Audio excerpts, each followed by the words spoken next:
It's All Hallows Eve, and we go to the suburbs to witness 10 spooky stories involving blood, gore, cautionary tales, and so much more. From killer pumpkins to vengeful demons, expect tip of the caps, cameos, and pumpkin-spiced humour in this anthology sweet treat, Tales of Halloween. Hello there, you loose units, and welcome back to another episode of Spicy Boy Reviews. I'm, of course, your host, Andrew Iles. That's right, Tales of Halloween, an anthology horror film released in 2015. We get 10 short stories here, all based in the one small town on the night of All Hallows Eve. Our pseudo-narrator and character that ties everything together here is Radio DJ, played by genre legend Adrienne Barbeau, who I assume is playing the exact same character that she did in the movie The Fog. First tale is Sweet Tooth, directed by David Parker. It's a cautionary tale to not be a greedy guts on Halloween. There's a folklore tale about little Timmy, who goes on a mutilation spree of blood and chocolate. And if you don't leave any candy out for him on the night, he will eat your innards instead. The writers here obviously saw Trick or Treat and said, "Hold my pumpkin spice latte." Story number 2 is The Night Billy Raised Hell, directed by Lynn Bousman. This is easily my favourite of the short stories. We meet young Billy, who was taken under the wing of creepy old horned hermit who takes Billy on a crime spree and a night of debauchery. But of course, by the end we get a little twisty twist! It's fun, hilarious, and cheeky. Story number 3 is Trick, directed by Adam Gierasch, about 3 young kids who home invade on 2 drunk couples and delete them in gruesome, gory ways.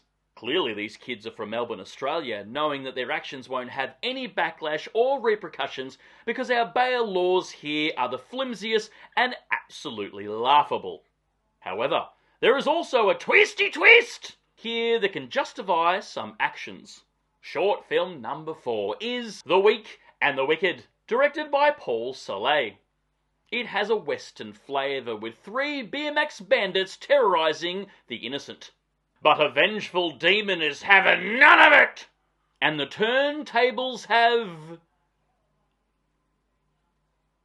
Story number 5 is Grim Grinning Ghost, directed by Axel Caroline. Mike Flanagan's mate, Alexandra Esso, is followed by a creepy, mysterious witch for reasons. The 6th story is Ding Dong, directed by Lucky McKee. A grieving mother has lost the plot and seems to be possessed by a red-faced witch while she constantly abuses her husband. This story is kind of a modern twist on the Hansel and Gretel tale. Story number 7 is This Means War, directed by John Skip and Andrew Cash. It's a Halloween version of Deck the Halls, where 2 neighbours battle it out across the street from each other of who has the best Halloween decorations at their house. It's yin versus yang, old versus new, classic monster mash versus white trash zombie. Story 8 is Friday the 31st, directed by Mike Mendez. This is a love letter to 80s slashers. We have a masked, hulking maniac chasing after a screaming girl with rusty pointy things. That is, until a mini claymation alien shows up, and then the film goes over the top, gore galore goodness, love letter to Evil Dead 2.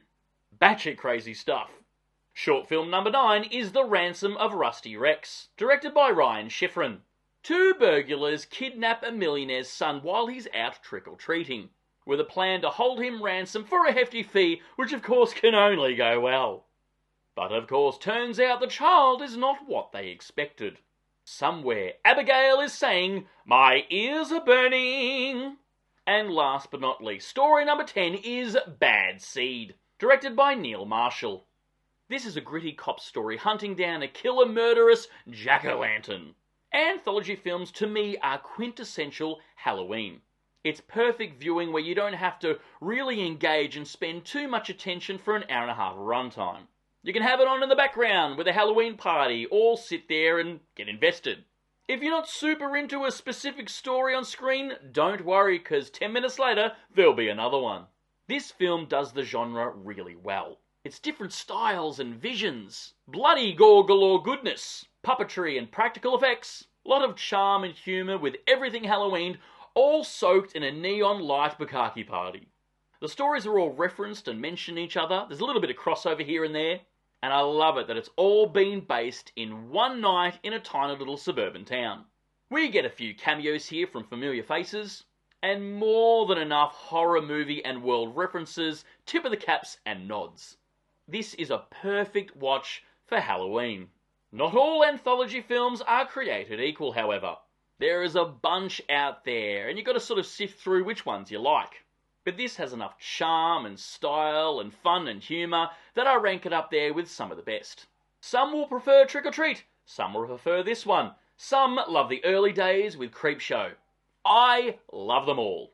I guess this is less of a movie review and more of a recommendation. It's an hour and a half of nuttin' but Halloween. Definitely worth a watch for the spooky season. Anyway guys, that's my cheeky little review of Tales of Halloween. Write down below if you've seen it. What are your thoughts on it? What is your favourite segment in the film? But more importantly, what is your favourite anthology movie? And of course, you made it this far into the episode. Please give me a thumbs up because your love and support keeps me going, because I just love movies and I assume you do as well. And of course, don't forget to hit that subscribe icon because I give out an episode weekly. And I'll see you back here next week for the next review. But until then, stay spooky, kids. Thank you.